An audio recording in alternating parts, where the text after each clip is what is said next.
will hear Elliot, an environmental science student, talking to his tutor about an essay he is writing on captive breeding programs. First, you have some time to look at questions 1 to 5. In the exam, you would have 25 seconds to look at the questions. Pause the recording for 25 seconds now.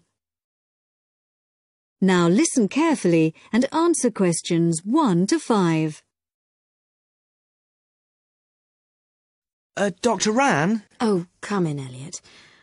Thanks for sending me the draft of your extended essay.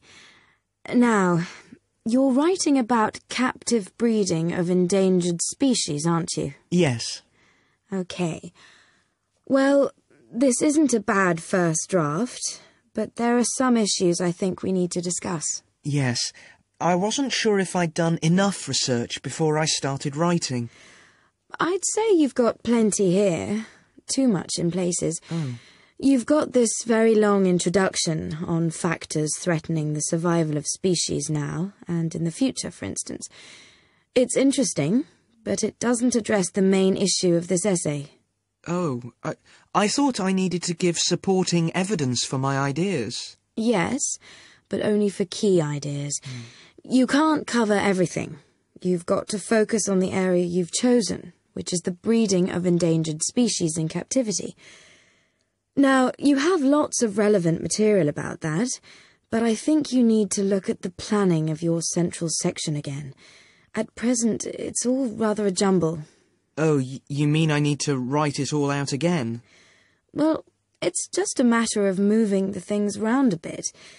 Your introduction needs a rethink, as I said. Why don't you just begin by saying what captive breeding is? Give a definition. That's right. Then you should make it clear which are positive points and which are negative ones. For example, you start with the fact that breeding endangered species in captivity may be the only way we have of preserving some from extinction in the years to come, which is clearly an advantage. Now, what other advantages did you mention? Well, the whole thing about zoos, that since they're the obvious places for captive breeding to take place, this could justify their role in the future. They're not just a place for people to go and stare at animals for fun. And then there's the point that captive breeding eventually allows the animals to be reintroduced to the wild again, in theory at least. Right. So put those points together. Then the disadvantages. Well, the point that these programs are very expensive, obviously. Then thinking about the animals themselves, the psychological effects of captivity. Yes. And you also had a good section on the problem of disease for animals in captivity. But maybe you could have mentioned the poor success rate when they are eventually reintroduced into the wild. Right. Before you hear the rest of the talk, you have some time to look at questions 6 to 10. In the exam, you would have 15 seconds to look at the questions. Pause the recording for 15 seconds now. Now listen and answer questions 6 to 10. Now, your next section's on requirements for successful release of these animals into the wild. I think you need some evaluation here. Which of these requirements are more important and which are less important, according to the available data? I had some information about that, but I wasn't sure if I needed to put it in. Yes, definitely. My first point, for example, that's to do with the fact that animals bred in captivity have to be taught how to survive before they're released. All the data shows that's absolutely essential. Unfortunately, if they're just released without training, they won't know how to hunt and how to avoid predators and so on.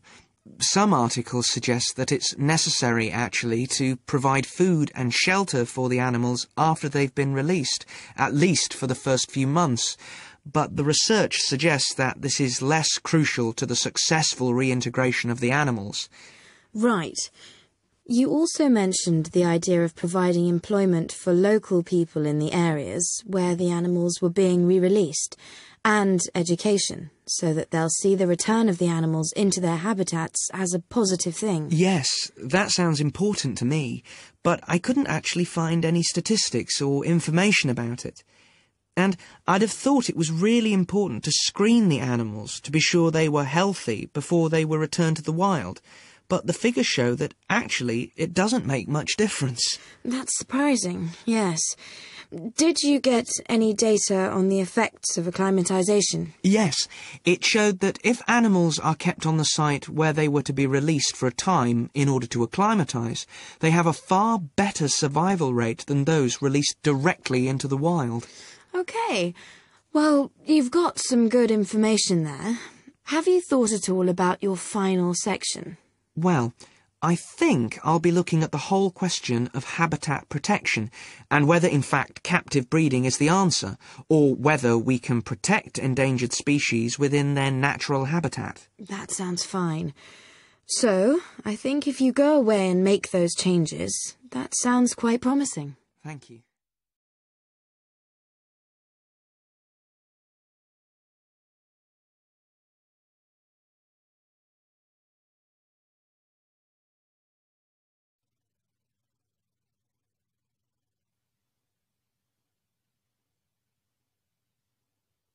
Now turn to Section 2.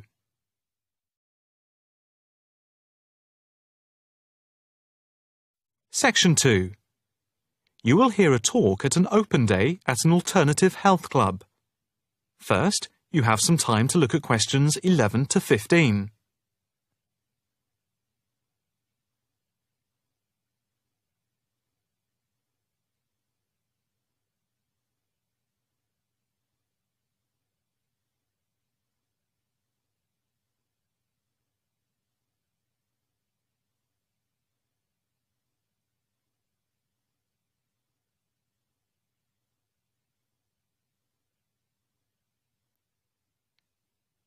Now listen carefully and answer questions 11 to 15.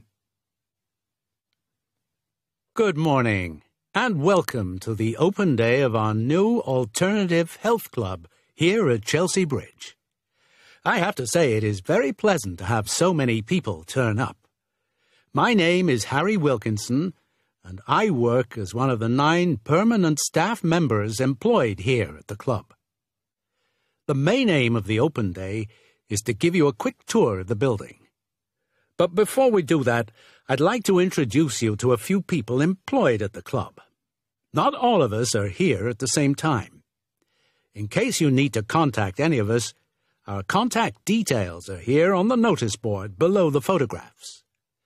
First of all, this is Sean Bond, who is the technical manager, and his job is to supervise equipment like computers and all the electrical equipment. And this is Margaret Lloyd. Her main function is to oversee training, and she is therefore in charge of all the full and part-time therapists.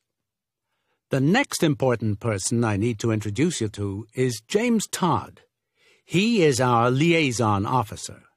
What he does is manage bookings for the club rooms and equipment, as they are open to different organizations, from the local college to corporate clients like banks and so on. Last but not least is our physiotherapist, Edward Marks, who works part-time Monday, Wednesday, and Friday. Edward plays an important part in the life of the club. His main role is to prevent injuries. Before you hear the rest of the talk, you have some time to look at questions 16 to 20.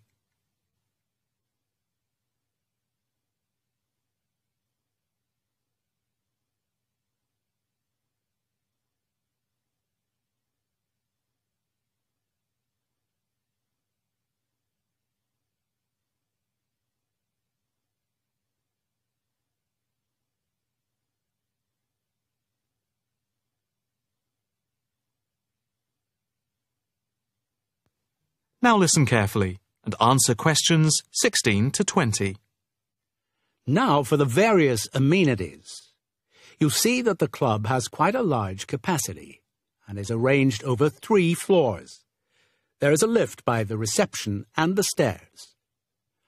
On the ground floor there are 2 large halls, which are used for yoga, tai chi, Pilates, and dance and fitness classes for different age groups, with a shop and cafeteria over here. On the first floor we have a full range of fitness machines, which are available in the large central hall, around which there are various offices. The changing rooms are also on this floor. On the second floor, there is a series of small therapy rooms with waiting areas for clients. These may be booked by individual therapists. There are also 3 classrooms, which are used for teacher training and group therapy classes. We have a very extensive therapy training program accredited to the University of Manwich, with training in counselling, for which we have 3 programs at the moment. As regards the various types of yoga, acupuncture, and the Alexander technique, there are currently 9 different training classes going on. Information about the training can be obtained from the brochure, which you can pick up at reception and from the club website. There will be a chance to talk to trainers for those interested in counselling this Saturday at 10 a.m. For yoga, etc., there will also be an informal gathering of trainers on Thursday at 4:30 p.m. So, if you are interested in becoming involved, this is your chance. That is the end of section 2. You now have half a minute to check your answers.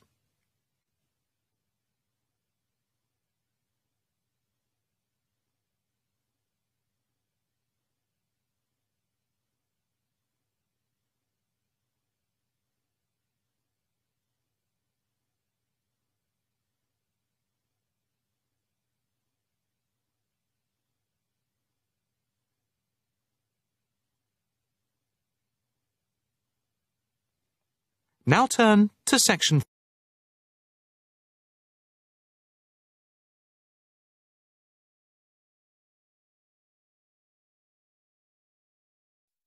Test 1.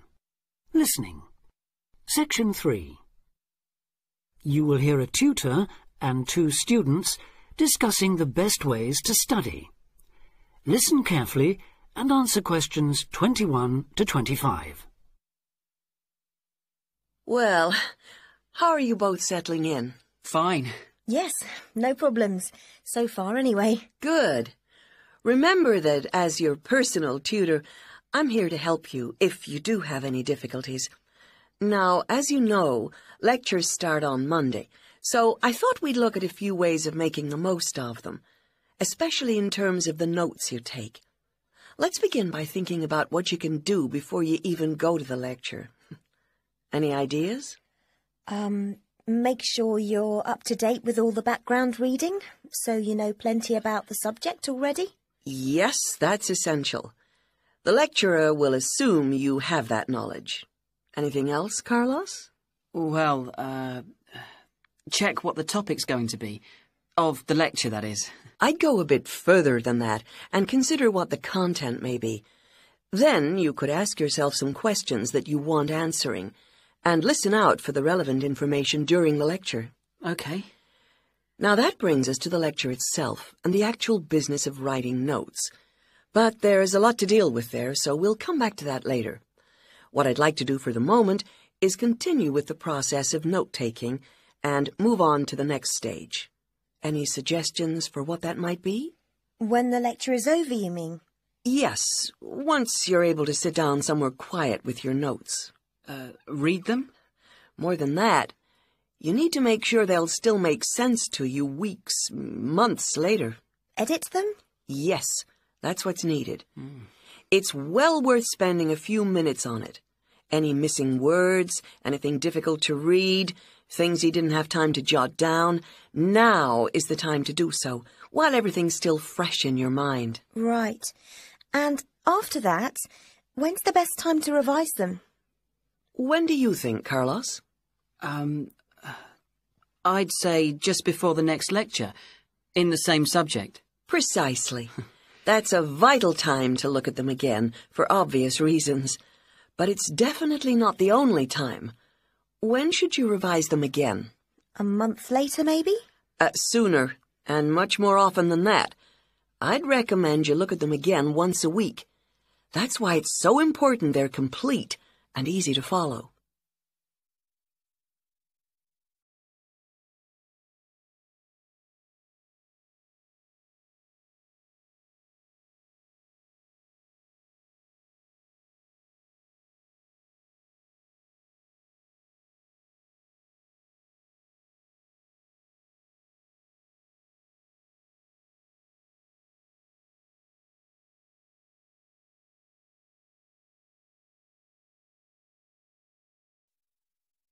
Test 1. Listening. Section 3. Now answer questions 26 to 29. Right. Let's go back to note-taking and begin with the basics before the lecture has even started. What should you do when you walk into the room? Get a good seat, at the front if you can, where you can hear clearly and avoid distractions. Yes, though obviously others will have had the same idea, so it's as well to get there a bit early. So, when the lecture's underway and you're busy jotting things down, what should you try to ensure? That you're getting all the main points. And what if you don't catch something you know must be important? I'd leave a space.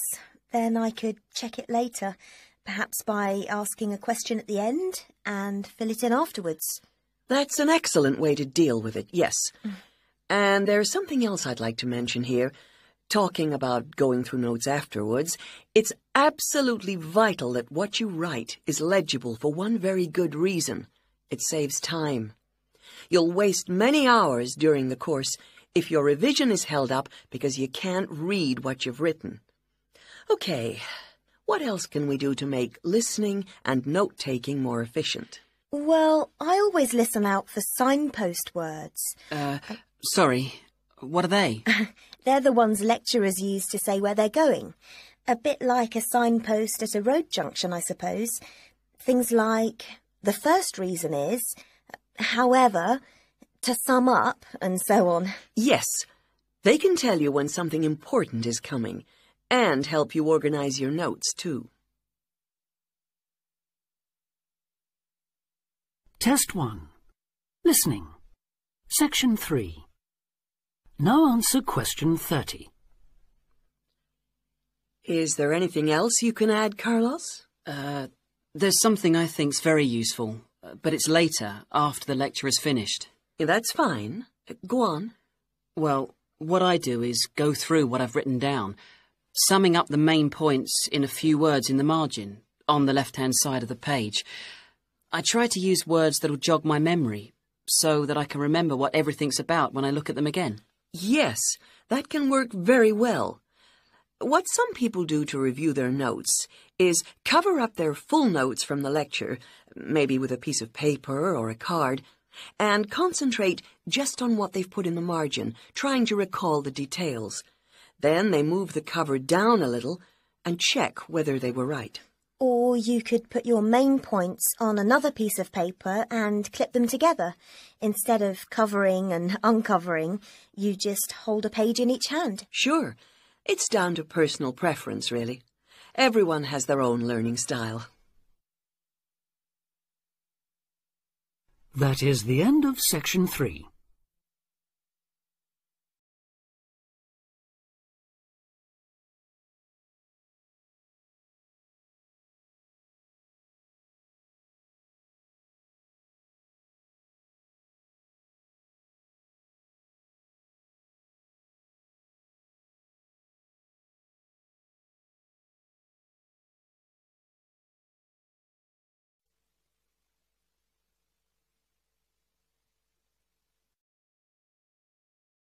Now turn to Section 4.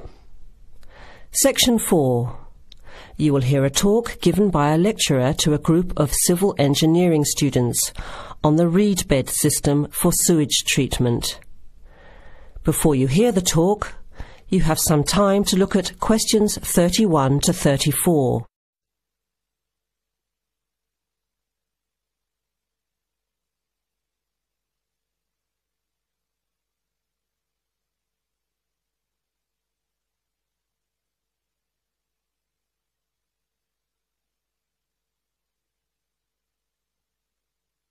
Now listen carefully to the first part of the talk and answer questions 31 to 34. Thank you for inviting me to speak to you today about what is now called the reed bed sewage treatment system. This system uses naturally occurring reeds to treat domestic and industrial waste. It's an environmentally friendly alternative to normal systems. You all know what reeds are like, don't you? Those tall plants with hollow stems that grow in wet places, like marshes, for example. Here's how the system works. First of all, an artificial marsh is created. To do this, holes are dug about 1 metre deep and usually rectangular in shape.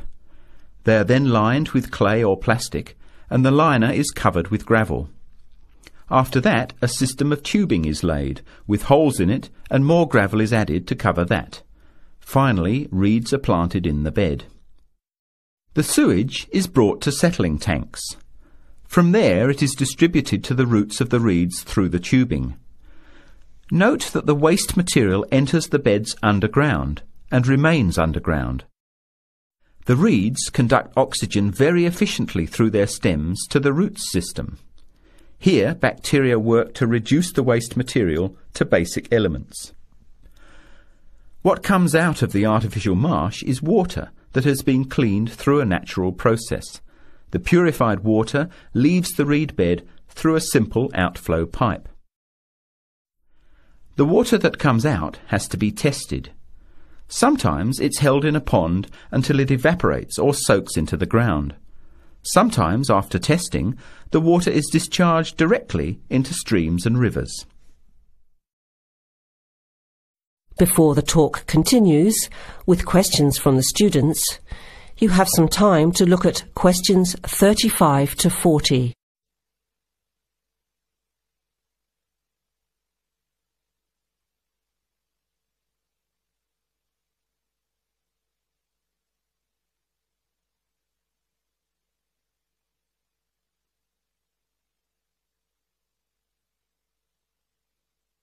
Now, as the talk continues, answer questions 35 to 40. The reed bed system originated in Germany in the 1970s, and installations have been built in a number of countries throughout the world. To give you an idea of the size and appearance of a reed bed installation, an area of 3 by 5 metres approximately would be adequate for a single house. It would look like a pond overgrown with reeds. There are cities with 150,000 people in Germany whose entire sewage treatment requirements are served by reed bed installations which extend for 10 to 20 hectares. There are 2 wonderful environmental advantages. First of all, reed bed systems are natural composters. As time passes, high-grade soil builds up in the beds. The soil can be removed and used for agricultural purposes.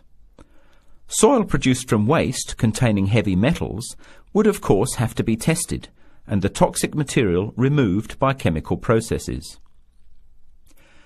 An additional advantage is that the reed bed can function exactly as a marsh, providing a healthy natural home or habitat for waterfowl and other birds, insects, reptiles and mammals.